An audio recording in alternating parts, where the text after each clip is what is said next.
Kakak beradik di Kabupaten Goa, Sulawesi Selatan ini menjadi korban praktek pesugihan yang dilakukan oleh kedua orang tua serta kakek dan nenek korban. Kejadian ini terungkap setelah salah seorang korban meninggal dunia. Menurut paman korban yang mengetahui kejadian ini, korban dicekoki garam sebanyak 2 liter. Sementara itu, pasca pemakaman, paman korban mendengar jeritan dan melihat langsung adik korban mengalami tindak kekerasan yang dilakukan oleh kedua orang tua dan kakek neneknya, sehingga korban harus kehilangan salah satu matanya. Kejadian ini pun lantas dilaporkan ke pihak kepolisian.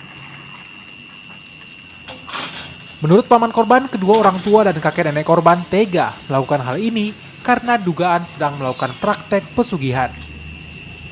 Kita lihat langsung. Itu saya lihat langsung. Tapi yang eksekusi ada berapa orang?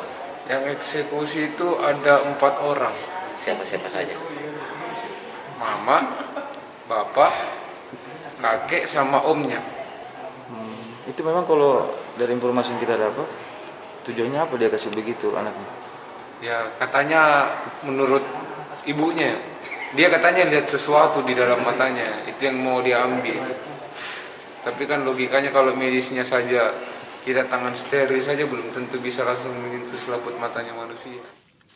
Kini, polisi telah melakukan penyelidikan dan berencana melakukan koordinasi guna mengetahui latar belakang pihak keluarga tega melakukan hal itu kepada kedua korban. Jadi dari penyidik di Polsek sedang mendalami juga, berkolaborasi dengan penyidik di Polres untuk mendalami terjadinya hal tersebut, penganiayaan tersebut. Sementara itu, kedua orang tua korban bersama kakek dan nenek telah dibawa ke Rumah Sakit Dadi, Makassar untuk diperiksa kejiwaannya. Aziz Nisar, Kompas TV, Goa, Sulawesi Selatan.